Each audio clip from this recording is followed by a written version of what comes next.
오늘 본문이 상당히 길어요. 그래서 긴 만큼 좀 여러 가지 가지를 좀 쳐내고 중요한 말씀들만 좀 선포하려고 합니다. 그래서 지난주에는 조금 애들립이 좀 있었어요. 오랜만에 설교를 한 터여서 살짝 애들립이 좀 들어갔는데, 오늘은 정말로 애들립 없이 정말로 전달되어야 될 말씀만, 물론 뭐 전에도 그랬습니다만은, 그래서 앞으로 한 2시간 반 동안 저희가 교회가 늘 해오던 대로 2시간 반 동안 우리 말씀을 선고해 보려고 합니다. 죄송합니다. 포도나무와 열매라는 단어가 계속 반복이 돼요. 우리 예수님께서 말씀하신 이 본문 안에서 포도나무가 무엇이고, 그리고 포도나무 가지에서 나오는 열매가 무엇인지 그 뜻을 먼저 본 다음에 우리가 좀 본론으로 들어가면 좋겠어요. 이 포도나무 메타포를 사용하셔서 비유를 들어서 여러 말씀을 하시는데, 우리 주님께서 우리 사람들에게 주변인들에게 가르치실 때 메타포, 그때 당시의 농경 문화 혹은 목축 문화와 관련된 여러 가지 예를 들어서 말씀을 많이 하셨죠. 그래서 인간들이, 우리 사람들이, 저와 여러분들이 잘 깨달아 알아들을 수 있도록 그렇게 비유로 많이 말씀을 하셨는데요. 오늘 말씀도 마찬가지입니다. 포도나무라는 어떤 농경 문화에서의 볼 수 있는 어떤 그러한 것을 들어서 말씀하셨고요. 또 특별히 하나님께서 이스라엘을 선지자들을 통해서 포도원이다, 그리고 포도나무라고 부르신 그 구약의 말씀을 기억나게 하는 또 비유의 말씀으로도 들려지고 있어요. 이미 구약의 선지자들로 통해서 하나님은 이스라엘을 포도원이다, 포도나무다, 그렇게 정하시고 하신 말씀들을 우리가 구약에서 많이 발견이 됩니다. 그 구약의 두 구절을 한번 볼게요. 예레미야서 2장 21절입니다. 나는 너를 종자가 아주 좋은 제일 좋은 포도나무로 심었는데 어떻게 하여 내가 엉뚱하게 들포도나무로 바뀌었느냐. 그리고 호세아서 10장 1절과 2절을 보면 이스라엘은 열매 맺는 무성한 포도나무라. 그 열매가 많을수록 재단을 많게 하며 그 땅이 번영할수록 주상을 아름답게 하도다. 그들이 두 마음을 품었으니 이제 벌을 받을 것이라. 하나님이 그 재단을 쳐서 깨뜨리시며 그 주상을 허시리라. 그래서 이스라엘을 풍성한 열매 맺는 그런 포도나무, 포도원으로 부르셨는데, 그래서 하나님께서 이스라엘을 택하셔서 포도나무 풍성한 열매처럼 전 세계에 복이 되도록 이스라엘 민족을 특별히 부르셨는데, 하나님의 뜻을 불신하는 범죄를 저지르고 말죠, 이스라엘이. 그래서 이 죄악된 이스라엘을 대신해서, 이 민족을 대신해서 하나님의 아들 예수 그리스도께서 와주신 거예요. 그래서 이스라엘을 통한 옛 언약이 아니라 예수라는 새 언약을 통해서 하나님은 우리의 구원을 이루신다라는 것입니다. 그것이 성경에서 가르치고 있는 거죠. 그래서 예수께서 오늘 이렇게 선언하세요. 자신은 그 포도나무고 우리는 가지이고 내 안에 거하여 머물러라, 거하고 머물러 있으라라고 주님께서 말씀하세요. 그 말은 뭐냐면 바로 예수 그리스도 안에 구원이 있고 참 생명이 있다라는 말씀을 하시는 거예요. 간단하게. 그것이 바로 참 포도나무와 열매가 주는 메시지인 것이죠. 가지에서 맺혀지는 열매, 특별히 이 열매는 구원과 생명을 가리켜요. 구원과 생명, 그리고 구원받고 변화된 하나님 나라 백성으로서 사랑으로 하나님 나라를 일구어가는 그런 모든 수고와 결실들을 바로 포도나무의 열매라고 합니다. 구원과 생명, 그리고 모든 사랑으로 맺어지는 모든 결실들, 그 수고들. 포도나무와 열매의 의미를 이제 대충 봤어요. 저희가 봤는데, 지금 이 15장의 말씀을 쭉 보면 우리 주님께서 여러 가지 말씀을 많이 하셨어요. 여러 가지 말씀을 많이 하셨는데, 이것을 좀 이렇게 정리를 해보면 우리 주님께서 무슨 말씀을 하셨나 하면은 열매 맺는 가지와 열매 맺지 않는 가지를 구분해서 사실 말씀하신 거예요. 그래서 이 열매 맺는 가지가 무엇이고 열매 맺지 않는 가지가 무엇인지 그 특징을 좀 나누고 싶어요. 첫 번째, 열매 맺지 않는 가지, 2절과 4절 6절에서 말씀하세요. 요약해 드릴게요. 예수라는 포도나무에 붙어 있어도 열매 맺지 못하면 주님께서, 하나님께서 손질하셔서 버림당하게 되고 불에 던져지게 된다라는 것입니다. 열매 맺지 못하는 가지는 하나님께서 손질하셔서 불에 던져지게 된다라는 거예요. 열매 맺지 못하는 가지. 붙어만 있는다고 해서 다 열매 맺는 거 아니죠. 여러분들 과수원에 가보시면 어떤 사과나무를 보면은 굉장히 풍성하게 가지마다 그런 4-5개의 이 사과가 열매 맺어서 대롱대롱 달려있는 것을 보실 수가 있죠. 그런데 어떤 가지들은 보면은 사과가 없어요. 사과가 없어요. 그리고 잎사귀를 보면은 잎사귀도 좀 현찮아요. 말라 비틀어져가지고 열매를 못 맺는다는 거죠. 그 가지들 보면 다 현찮아요. 열매 맺을 수 없는 가지임이 틀림없다라는 거죠. 사과가 없어요. 같은 나무인데 어떤 가지에는 열매가 맺혀지고 어떤 가지에는 열매가 맺혀지지 않는다라는 거. 이러한 열매 맺지 못하는 가지로 살다가 비참한 최후를 맞이한 인물이 하나 있어요. 여러분들 누구인지 기억하세요? 12제자 중에 한 명, 가룟 유다라는 사람이에요. 가룟 유다 사람. 이 가룟 유다는 주님과 동행했어요. 몇 년 동안 예수님을 따라다니면서 하나님 나라를 배우고 그 하나님 나라가 실천되는 기적의 현장을 맛보았던 사람이에요. 예수님을 따라다녔던 사람이에요. 하나님 나라의 가르침을 알았던 사람이에요. 많은 것을 맛보았어요. 경험했어요. 그런데 나중에 주님을 은 30냥에 팔아버립니다. 그러고 나서 사도행전 1장에 보면은 그 사람이 어떠한 최후를 맞이했는지 적나라하게 기록이 되어 있어요. 예수 그리스도를, 주님을 배반한 자의 최후를 사도행전 1장에서 보게 돼요. 지금 혹시라도 점심을 드시고 오신 분이 계실 것 같아서 제가 그 비참함을 말씀드릴 수가 없어요. 토하실까봐. 가룟 유다가 그랬단 말이죠. 제자 행세했어요. 그런데 열매 없는 자로 죽음을 맞았다는 거예요. 이런 사람들이 세상에 의외로 많아요. 사실은 우리가 저와 여러분들이 교회 생활을 하면서 이러한 분들이 상당히 많습니다. 교회를 여러 해 다녔고 사실 교회는 다니는 데가 아니에요. 교회는 소속이지. 여러분들 영혼이 교회예요. 교회는 학원처럼 다니는 것이 아니에요. 교회를 다녔다고 칩시다. 교회를 여러 해 다녔어요. 하나님 나라 맛보기도 했어요. 수양회 가서 목노와 기도도 하고 찬양도 하고 펄쩍 뛰면서 손들고 찬양도 해보았지만 믿음의 여정을 포기한 분들이 상당히 많다라는 거예요.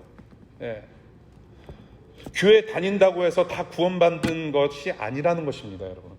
교회를 다녀서 구원받는 거 아니에요. 여러분들 혹시 차고 있으신 분들 계신가요? 여러분들 주로 아파트에 사셔서 차고가 없으신 걸로 아는데요. 제가 차고에 들어가면, 그라지에 들어가면 제가 머시디스 벤츠가 됩니까? BMW가 돼요? 제가 차고에 들어간다고 해서 제가 차가 되는 것은 아니에요. 그렇죠. 교회에 다닌다고 해서 내가 구원받는 게 아니라는 말이에요.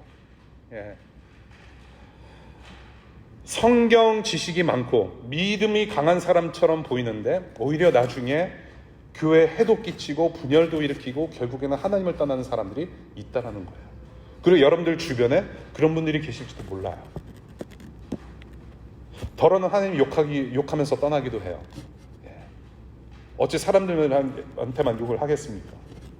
하나님 욕도 하고 나가요. 교회 공동체는 붙어 있었으나 열매가 없는 그런 영혼들. 저는 여러분들이 그런 분들이 되지 않기를 바라요. 정말로. 이거 굉장히 무서운 말씀이에요. 주님께서 정말로 여러분들, 이런 분들을 다시 한번 꼭 잡아주시기를 간절히 소망하는 바가 있어요. 열매 맺지 못하는 가지의 모습이에요. 두 번째로 열매 맺는 가지에 대해서 4가지 말씀드릴게요. 첫 번째, 오늘 본문에서 주님은 어떤 말씀을 하시느냐. 열매 맺는 가지를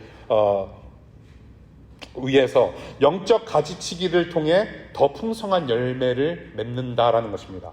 영적 가지치기를 통해서 더 풍성한 열매를 맺는 거예요. 그것이 바로 열매 맺는 가지의 특징 첫 번째예요. 2절인데요. 열매 맺는 가지는 더 많은 열매, 풍성한 열매를 맺기 위해서 가지치기가 필요하다고 말씀하십니다.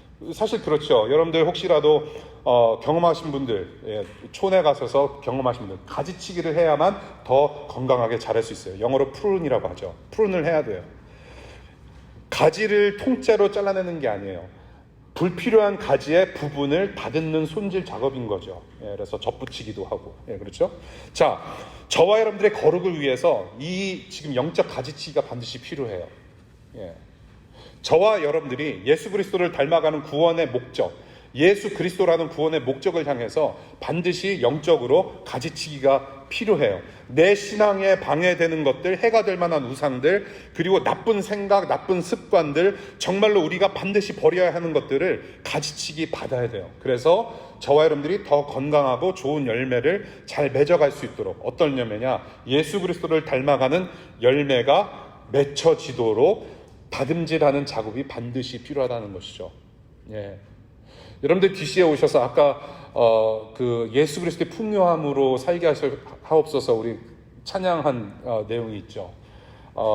GPA로 채워지는 DC 생활이 아니고 여러분들의 인턴 생활을 통해서 어떤 업적이 만들어져서 그 다음에 풀타임 H1 비자 영주권까지 이르는 어떤 풍요로움, 그런 것도 물론 중요하고 또 원하는 바이지만은, 예, 정말로 예수 그리스도의 열매로 풍성한 삶이 이 DC에서부터 계속해서 이어져 나가기를 정말 바라요. 예, 가지치기가 근데 필요하단 말이에요. 가지치기. 이 지금 가지치기 손질 작업을 누가 하는가? 주님께서 말씀하시기를 바로 농부이신 하나님 아버지께서 가지치기 하신다고 말씀하세요. 그분 손끝에서 나오는 능력은 확실합니다, 여러분. 왜? 창조주이기 때문에. 창조주 하나님께서 가지치기 하시는 것도 섬세하고 굉장히 자세하게 건드려 주신단 말이에요. 예. 저와 여러분들은 스스로 할 수 없는 거예요. 사실은 영적 가지치기는 하나님께서 인도하시고 이끌어 주시고 손 써 주셔야만 우리가 마음이 생겨서 더욱더 그것을 원하게 되는 것이죠. 하나님께서 손질하세요. 직접. 우리 스스로는 할 수 없어요. 아무리 영빨이 정말로 굉장한 목사님도 여러분들을 사실 손질할 수가 없어요. 예. 어떻게 할 수가 없어요. 저도 여러분들 보면은 그냥 여러분들이 무엇을 생각하며 어떤 마음의 스트러글을 가지고 사는지 잘 모르겠어요. 저는 여러분들의 겉모습만 보기 때문에 여러분들이 잘생겼다, 여러분들이 이쁘다, 그 정도만 알지. 물론 예외는 있어요. 이쁘다, 잘생겼다, 그 정도만 알지. 저는 여러분들의 영혼의 상태가 어떠한지 정확히 알 수가 없어요. 그 정확히 아는 분은 바로 농부신 하나님 아버지 모시라는 거예요. 하나님 아버지는 다 아신다. 손질 받아야 될 부분이 어디 있고 어디가 회복돼야 되는지 창조주 하나님은 누구보다도 더 잘 아신다라는 거죠. 그래서 하나님 아버지 손끝으로 만들어진 여러분들, 빚어진 여러분들은 그분께서 창조하신 최고의 걸작품이에요. 최고의 걸작품. 대체 불가능한 최고의 걸작품이에요. 그 하나님께서 직접 창조주께서 여러분들 아직도 지금도 다듬어 주시고 빚어 주시고 정말로 최고의 상태로 변화시켜 주시는 과정인 거예요, 지금. 예. 그것이 바로 교회라는 것입니다. 여러분들, 교회는요 완전하고 완벽한 사람이 오는 곳이 아니에요. 예. 손질 받아야 될 사람들이 오는 곳이에요, 여러분. 그 과정을 지나는 사람들이 오는 곳이에요. 그렇다고 해서 나는 계속 과정을 밟는다고 하는데 여러분들 변화 없으면 안 돼요. 예, 변화가 없으면 안 돼요. 1년 전, 2년 전, 5년 전보다 지금 나의 모습이 달라져 있어야 돼요. 어제보다도 더 나은 사람으로 변화받고 있어야 되는 거예요. 그 과정을 함께하는 사람들이 바로 교회라는 것이죠. 여러분들 손질당할 때 아파요. 아파요. 더러는 여러분들이 이해할 수 없고 당혹스러울 때가 있어요. 손질당할 때. 하나님께서 막으시는 때 why? 그렇게 반문하고 싶은 적도 많아요. 받아들이기 쉽지 않은 부분들도 있어요. 그런데 이 모든 과정은 예수 그리스도를 닮기 위한 정말로 필요한 과정이기 때문에 그래요. 정말로 예수라는 열매를 맺기 위한 과정이기 때문에 반드시 지나가게 하시고 그것을 이겨나가게 또 하신다는 말이죠. 이 가지치기, 이 하나님의 섬세한 터치가 여러분들의 있기를 바랍니다. 그 섬세한 터치가 있을 때 아프더라도 그 순간순간 정말로 기쁨과 순종으로 잘 지나가실 수 있기를 바라요. 저와 여러분들은 가지치기가 필요한 존재입니다. 두 번째, 본문에서 말씀하시는 열매 맺는 가지, 두 번째 특징, 생명줄 되시는 예수만 의지하게 된다라는 것입니다. 생명줄 되시는 예수님만 의지하게 만드세요. 5절의 말씀인데요. 저와 여러분들이 예수 그리스도 안에 머물러 있고 예수께서 우리 가운데 머물러 있으면 많은 열매를 맺는다고 하시면서 예수를 떠나서는 저와 여러분들이 아무것도 할 수 없다라고 말씀하세요. 예수님을 떠나서는, 생명줄을 떠나서는 아무것도 할 수 없다. 가지가 스스로 알아서 열매 맺을 수 없죠. 예. 가지가 알아서 열매 맺을 수 없어요. 일단 나무에 붙어 있어야 되고, 그 나무의 뿌리로부터 시작해서 충분한 영양분을 공급받아야 하고, 그러고 나서 뭡니까? 외부의 손길이 필요한 거예요. 누군가는 물을 줘야 되고, 비가 와줘야 되고, 예. 햇빛 조임도 당해야 되고. 자력으로는 이런 것들을 도저히 이뤄낼 수가 없어요. 외부의 능력이 반드시 필요합니다. 외부의 능력이 반드시 필요해요. 가지가 건강하게 자라려면. 우리 스스로 구원할 수 없어요. 저와 여러분들은 타력으로만, 제 3의 존재로부터만 구원이 가능해요. 오직 타력으로만 내가 오늘 살아갈 수 있는 힘이 생기는 거예요. 그 외부의 힘이 바로 무엇이냐면 예수 그리스도라는 분이세요. 오늘 여러분, 포도나무 되시는 예수님으로부터 어떤 영양분을 공급받으면서 사십니까? 여러분도 어디서부터 힘이 생기세요? 정말로 오늘도 주님의 은혜 없이는 나는 살 수 없다라고 고백하면서 살아가시는가요? 아니면 그저 밥심으로 살아가고 그저 넷플 뉴 릴리스된 드라마 보면서 살고 경제력이 주는 위로로 사십니까? 여러분들 물론 누릴 수 있어요. 누릴 수 있는데 정말로 내 힘이 거기서 나온다면 문제가 있는 거예요. 거기에는 구원이 없기 때문에 그래요. 스스로 알아서 하나님이 돼서 내 인생의 발전기를 내가 돌리는 노력으로 생활하십니까? 여러분들이 지금까지 그래 오셨다면 오늘부터 새로운 엔진으로 사시면 좋겠어요. 하나님께서만이 내 인생의 중심축 되시는 엔진 되신다라는 중요한 진리를 우리는 너무 잊고 살 때가 많아요. 정말로 우리의 힘이 원천은 무엇인가? 제가 쭉 이제 이 9년 동안 DC에서 사역하고 교회를 섬기고 여러분들과 만나서 지나면서 또한 가정생활 하면서 가장 크게 아직도 배우고 있고 깨닫고 느끼는 것은 뭐냐면 내 힘을 빼는 게 사역이고 내 힘 빼는 게 사는 거다라는 것을 많이 깨달아요. 내 힘을 빼는 거, 내 생각을 내려놓는 훈련을 저는 아직도 하고 있고 저는 그것이 답인 것 같아요. 내가 내 자신을 의지할 때 반드시 꼬라지게 돼 있어요. 언젠가는. 예수님과 멀어지는 그런 지름길이 무엇이냐면은 내 힘을 좌지우지하는 거예요. 내 자신을 꼭 쥐고 좌지우지하는 거예요. 내 삶을. 저는 아직도 그것을 배워요. 이렇게 살면 안 돼. 내 힘을 빼는 게 일이고 사역이고 가정생활이다. 인간관계다. 생명주이신 주님을 의지할 때 그 열매는 확실하다고 오늘 또한 본문에서 말씀하세요. 주님께 의지할 때 열매는 확실하다. 예수 그리스도께서 포도나무이시고 하나님 아버지께서 다듬으시고 기르시는 농부이시기 때문에 그 열매도 확실하단 말이에요. 이것은 기분이에요. 약속이에요. 열매는 확정돼 있어요. 여러분 안에 하나님의 약속은 확정돼 있고 하나님께서는 그 약속, 그 열매 이루실 거란 말이에요. 그래서 내 힘 빼는 게 중요해요, 여러분. 내가 이뤄낼 수 없는 것이기 때문에. 그래서 주님으로부터는 생명력 있는 영양분만이 사는 길이고 하나님 떠나서는 아무것도 아닌 존재임을 늘 명심하실 수 있기를 바라요. 특별히 DC에 새로 정착하시는 분들, 정말로 여러분들의 신앙이 새롭게 다져지는 시간 되실 수 있기를 바랍니다. 나 혼자서 스스로 뭔가를 할 수 있을 거라는 착각은 가능한 한 빨리 버리시는 게 좋아요. 세 번째 특징입니다. 열매 맺는 가지, 하나님의 비전에 합당한 기도를 하게 돼요. 우리 주님께서 기도에 대한 말씀을 하세요. 7절입니다. 저와 여러분들이 예수 그리스도 안에 머물러 있고 예수께서 저와 여러분 가운데 머물러 있으면 구하는 모든 것들을 다 이루어지게 될 거라고 말씀하세요. 기도에 있어서 여러분들이 붙들고 의지하는 말씀일 수도 있어요. 주님께 정말로 기도하면 모든 것을 다 들어주실 거라는 믿음으로 기도하는 분들 계실 거예요. 그런데 정말 여러분, Let me ask you something. 정말 여러분들이 구하는 대로 다 이루어졌어요? 우리 솔직하게, 정직하게, 하나님 앞에서 정직하게. 여러분들이 기도하고 간구하고 바라는 대로 다 이루어졌습니까?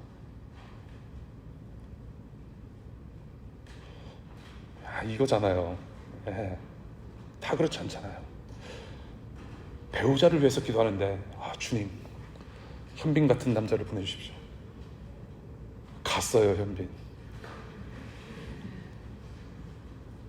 여러분들 결혼하신 분들 적대로 배우자 기도한 대로 안 되잖아요. 이게. 제 아내도 50가지 그 이상형을 놓고 기도하신 분이에요. 제 아내가 50가지. 근데 47개만 맞았어요. 예, 그 47개가 지금 여기 서 있는 거예요. 예. 바라는 대로 다 안 돼요, 여러분. 예. 저와 여러분들의 할아버지 할머니들, 신앙이 있으신 그 우리 할아버지 할머님들, 남북 통일을 위해서 얼마나 많이 기도했을까요? 근데 아직도 분단의 비극을 아직도 맛보고 있어요. 예. 기도하는 대로 다 될까요? 정말로? 정말로 그랬으면 좋겠어요. 우리 교우 중에 암으로 이제 키모테라피 받으신 분 계세요. 여러분들 계속 기도하시기를 바라요. 낫게 해주세요. 회복시켜주세요. 치료해주세요. 우리 통성기도 한번 하고 딱 주님께서 고쳐주시면 좋겠어요. 정말로. 기도하는 바대로 다 안 돼요. 기도하면 다 들어주실 거라는 단순한 공식으로 이 7절의 말씀을 보면 안 된다라는 거예요. 현실로 그렇지 않아요. 7절 뭐라고 말씀하세요? 너희가 내 안에 머물러 있고 내 말이 너희 안에 머물러 있으면 이라고 말씀하세요. 너희가 내 안에 머물러 있고 내 말이 너희 안에 머물러 있으면, 여러분이 예수 그리스도 안에 있고 예수께서 여러분 안에 계시며 주님의 말씀이 여러분 안에 계실 때라는 말씀이죠. 관계성을 의미해요. 관계성이에요. relationship. 기도는 관계입니다. 기도는 자동 판매기. 하나님 500원짜리 기도를 넣었으니까 500원짜리 기도 응답 주시고 1000원짜리 기도 넣어드렸으니 1000원짜리 기도 응답 받아야 되겠습니다. 안 나올 때는 어떻게 합니까? 밴딩머신 흔들어야 돼요. 그래서 그냥 기도원 가서 그냥 소나무 뽑듯이 흔들면 주님께 기도하면 반드시 이루어 주실 거라는 믿음으로 기도원도 가요. 그런데 그렇지 않단 말이에요. 기도라는 게. 기도는 give and take이 아니에요. 사실은 본문을 보게 되면은 기도는 분명히 관계성이에요. 관계예요.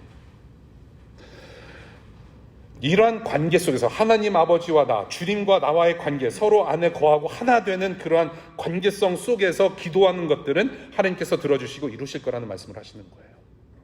예, 관계성.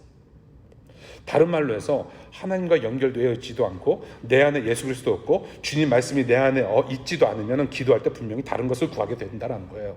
예, 하나님의 것을 구하는 것이 아니라 다른 것을 구할 수밖에 없는 거예요. 언제? 주님이 내 안에 계시지 않고 주님의 말씀이 내 안에 없을 때. 분명히 필시 다른 거 구하게 돼 있다는 거예요. 다른 것들 구하는 그런 기도는 이루어질 리 없다는 얘기입니다. 7절 다시 봐요. 너희가 무엇을 구하든지 다 그대로 이루어질 것이다. 자, 여러분, 포도나무 열매는 당연히 풍성한 포도를 수확해야 돼요. 포도나무에 붙어있는 가지에서 딸기가 나올 수가 없어요. 포도나무만 씹어놓고 호박이 나오길 기대하진 않아요. 포도나무에 붙어있는 가지는 오로지 포도만을 생각하고 최고의 품질, 최고의 맛나는 포도만을 구하는 게 가지의 일이에요. 농부도 딴 생각을 품지 않아요. 포도나무를 심었으니 포도라는 풍성한 열매를 기대하는 사람이 농부예요. 농부이신 하나님의 아버지 마음, 농부이신 하나님 아버지의 생각에 합당한 기도 생활을 하란 말이에요. 예. 하나님의 생각, 하나님의 비전, 하나님의 마음에 합한 기도. 그것이 바로 열매 맺는 가지의 특징이라는 것을 오늘 주님께서 말씀하세요. 그리고 이 포인트는 다음 포인트와 연결이 됩니다. 네 번째예요. 열매 맺는 주님의 제자된 삶의 목적은 하나님의 영광이라는 거예요. 열매 맺는 주님의 제자된 삶의 목적은 하나님의 영광이다. 여러분들의 영광이 아니에요. 예. DC에서 학위 받고 DC에서 인턴십 잘하고 직장생활 잘하고 다른 데 더 멋진 데로 이직하는 것, 나의 영광이 아니라 하나님 나라의 영광을 얘기를 하는 거예요. 자, 8절이에요. 잘못 이해하면 이 8절 한번 읽어볼까요? 너희가 열매를 많이 맺어서 내 제자가 되면 이것으로 내 아버지께서 영광을 받으실 것이다. 너희가 열매를 많이 맺어서 내 제자가 되면 이것으로 내 아버지께서 영광을 받으실 것이다. 여러분들이 세상에서 성공을 해서 하나님 이제 연말 시상식이 왔단 말이에요.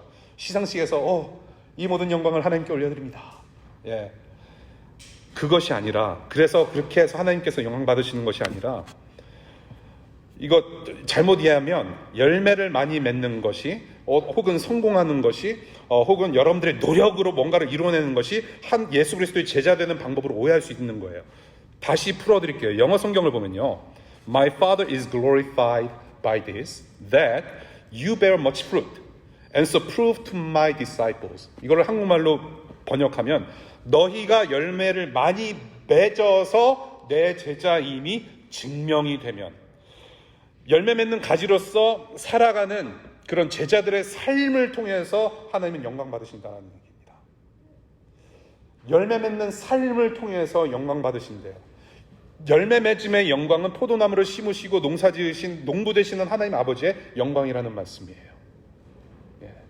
자, 이것이 바로 하나님께서 보시기 원하는 비전이에요. 하나님의 영광, 열매 많이 맺는 그런 제자들의 모습을 보면서 That's right, I am glorified. 하나님께서 보시기 원하는 비전, 나무와 가지와 열매, 완벽한 나무의 모습인 거예요. 하나님의 진리의 뿌리에 의해 나무가 계속해서 성장하고 건강한 가지가 건강한 열매를 만들어 나가는 하나님 나라의 풍성함, 그것이 바로 하나님 나라의 영광이란 말이에요. 하나님과 그 생명에 연결되는 저와 여러분들이 기쁨으로 함께 누리는 영광, 하나님의 비전이라는 걸. 11절 볼게요. 내가 너희에게 이러한 말을 한 것은 내 기쁨이 너희 안에 있게 하고 또 너희의 기쁨이 넘치게 하려는 것이다. 하나님의 영광을 함께 누리는, 저와 여러분들이 함께 기뻐하며 누리는 하나님의 비전이라는 거예요. 그것이 저와 여러분들의 비전이 되어야 될 줄로 믿습니다. 여러분들 각자가 정말로 원하는 어떤 바람을 가지고 DC에 오신 줄로 알아요. 어떤 목적이 있으실 거예요. 예. 하나님의 비전, 하나님의 원대한 하나님 나라의 비전 안에서 여러분들의 비전을 차곡차곡 이루어 가시기를 축복합니다. 하나님의 비전 안에서, 하나님 나라의 영광 안에서 그 비전을 찾아가실 수 있기를 바라요. 예. 하나님의 영광을, 그 기쁨을 저와 여러분들이 함께 누리는 것을 보기를 원하신다라는 거예요. 예수께서는 신약 성경에서 우리 이제 말씀하시기를 예수님께서 신랑이 되시고 교회가 신부로 이렇게 가르친단 말이에요. 신랑과 신부, 서로 영원히 사랑하는 관계, 그 사랑의 관계 속에서 하나님과 저와 여러분들이 모두 함께 기쁨을 누리는 것을 보기를 원하세요.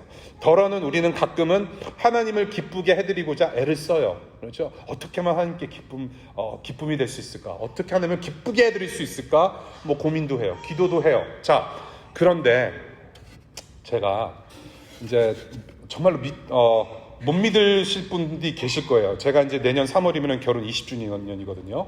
예, 지금 이제 초중고 학생이 이제 있어요. 내일이면은 중학교 나가고 고등학교. 벌써 놀라시는 분들 많이 계시니까 너무 기분이 좋아요.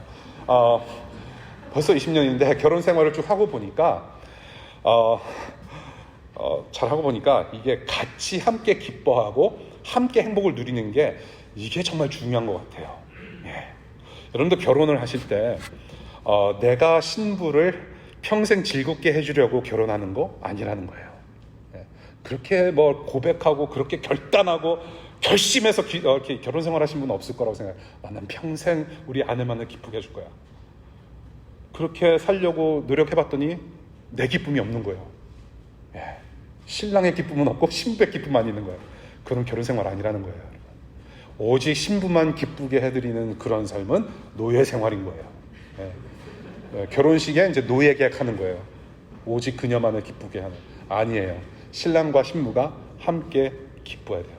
부부됨은 함께 기쁨을 누리고 함께 즐거워하는 거예요. 저와 여러분들은 이게 오해의 소지가 많아요. 하나님을 기쁘게 해드린다, pleasing God하고 enjoying God하고 헷갈려 할 때가 많아요. 사실은 이것을 명확하게 구분할 필요가 있어요. 하나님을 기쁘게 해드리는 pleasing God과 하나님과 함께 기뻐하는 enjoying God. 우리가 좀 그런 연습을 할 필요가 있어요. 하나님을 즐거워하며 함께 기뻐하는 연습을 좀 할 필요가 있어요. 저는 여러분들이 DC에서 잠시 왔다 가는 DC일지라도 하나님을 기뻐하는 훈련을 좀 많이 하셨으면 좋겠어요. 예.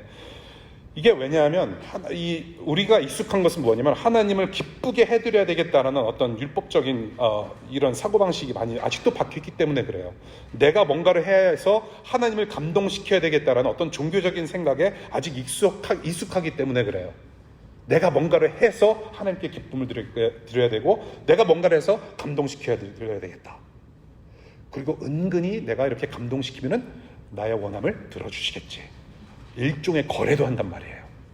자, 저는 우리 애들이 의무적으로 나를 기쁘게, 엄마 아빠를 기쁘게 하려고 여러 가지 하는 것을 상상만 해도 싫어요. 왜? 노예 같잖아요. 예. 얘네들은, 우리 한음이, 한슬이, 한결이가 자기들은 기쁨이 없으면서 엄마 아빠 어떻게 하면 기쁘게 해드릴까 막 베큐um도 돌리고 막 안 하던 짓들을 막 하면서 부모님들 도와준답시고 뭐 하는 거를 봤을 때 안쓰럽고 불편해요. 싫어요. 저는 애들이 그러는 게. 애들도 인격체인데 애들이 나는 기뻐했으면 좋겠어요. 기쁨으로 했으면 좋겠어요. 근데 기쁨도 없으면서 자꾸 뭔가를 하는 거가 애들이 노예 같잖아요. 그래서 그 강요하는 부모도 나쁜 부모잖아요. 그렇게 해서는 안 돼요. 예. 나는 기쁘지 않은데 하나님만 기쁘게 하는 것은 하나님 뜻이 아니에요. 여러분, 나의 안에 기쁨이 하나도 없는데 교회를 섬기고 내가 하나도 즐겁지 않은데 막 봉사하라고 막 애쓰는 거, 그거 하나님 보시기에 기뻐하시겠어요? 야, 내가 너의 찬양을 정말 잘 받았다. 내가 너의 안내팀의 섬김을 잘 받았다. 너의 파워포인트 섬김을 내가 잘 받았다. 내 안에 기쁨이 없고 즐거움이 없고 정말로 자원해서 하고 싶은 마음이 하나도 없는데 그냥 억지로 와서 어쩔 수 없이 하는 거라면 하나님께서 그거 기뻐하시겠냐는 얘기예요. 그렇지 않아요.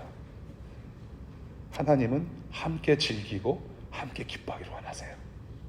예. 그리고 뭔가 섬기고자 하는 마음을 주실 때 기쁨의 마음도 주세요. 정말로 육체적으로 힘들고 그럴지라도 기쁜 마음으로 계속하게 하신단 말이에요. 그러한 구원의 기쁨을 함께 누리길 원하세요. 우리가 하나님을 기쁘게 해드리면서 감동시킬 수가 없어요. 정말로 저와 여러분들이 얼마나 더 해야만 하나님을 감동시킬 수 있을까요? 창조주 하나님을 어떻게 우리가 감동시킬 수 있어요? 우리는 하나님께 감동시키는 사람이 아니에요. 우리가 하나님을 감동시키는 것이 아니라 이미 하나님께서 예수 그리스도의 십자가를 통해서 저와 여러분들을 감동시키셨어요. 그 구원의 감동, 그 구원의 기쁨을 함께 누리기를 원하시고 그 감동 안에서 하나 되기를 원하세요. 그래서 저와 여러분들이 기뻐할 때 하나님을 기쁘게 해드리는 거예요. 예. When we are pleased, then He is pleased. 예. When we enjoy God, 그러면 하나님이 is glorified. God is glorified.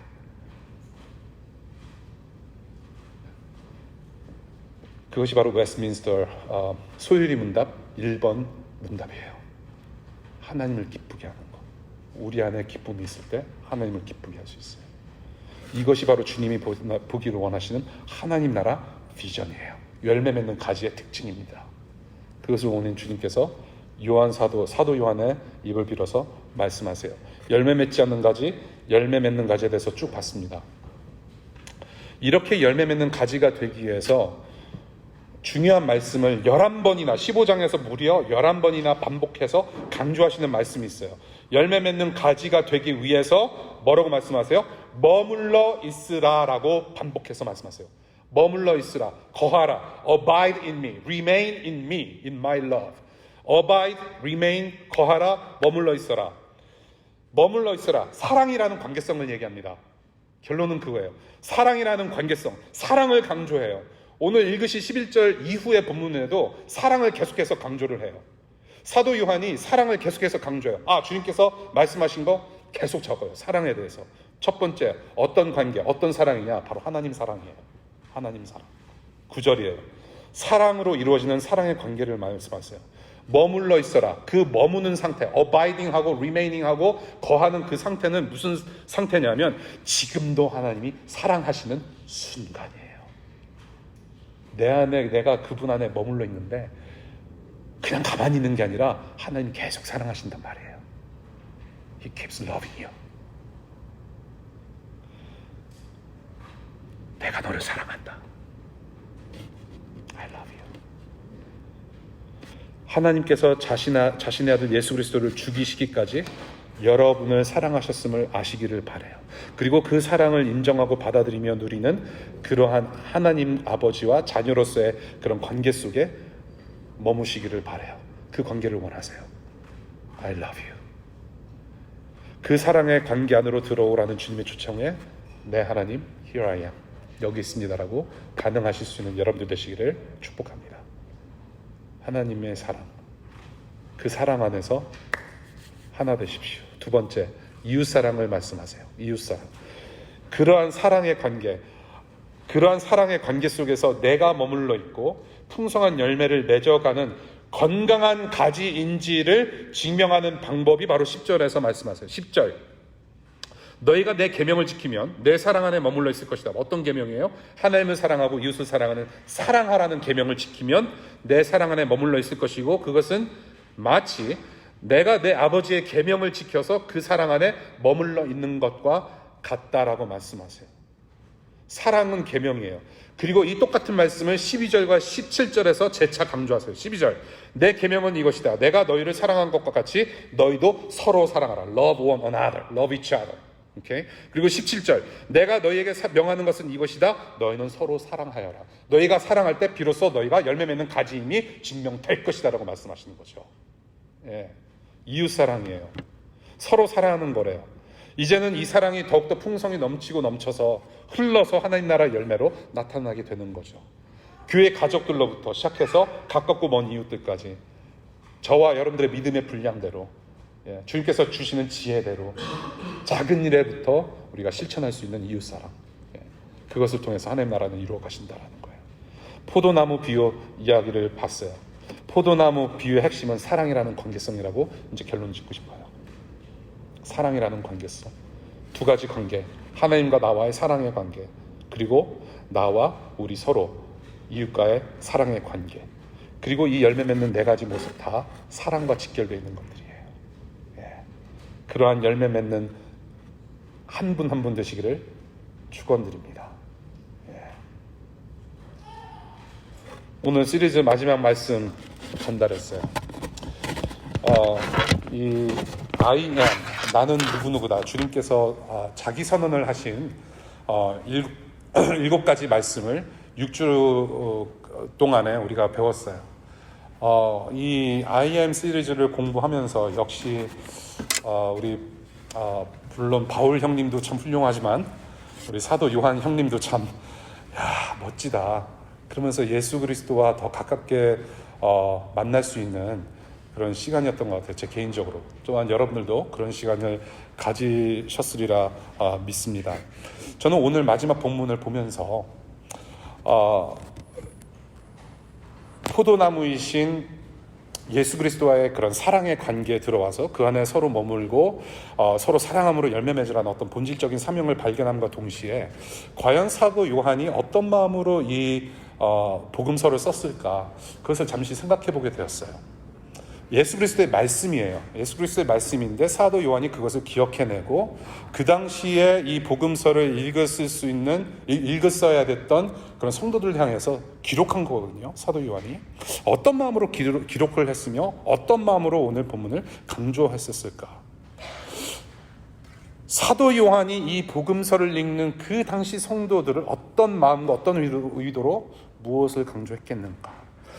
그 당시 교회, 그 당시 성도들이 사랑하는 마음이 식어서이지 않았을까? 예수 그리스도를 직접 경험도 했고 예수 그리스도의 죽으심과 부활하심과 승천하신 사건을 직접 목격도 했지만 시간이 점차 지나면서 시들어지는 열매처럼 복음의 열정이 사라져가는 교회를 보면서 우리 주님께서 하신 이 말씀들을 기억해내서 다시금 이 사랑하는 자들로 다시 회복될 수 있도록 적어놓은 것이 바로 이 요한복음이 아닐까. 특별히 오늘 이 참포도나무 비유의 말씀이 아니었을까.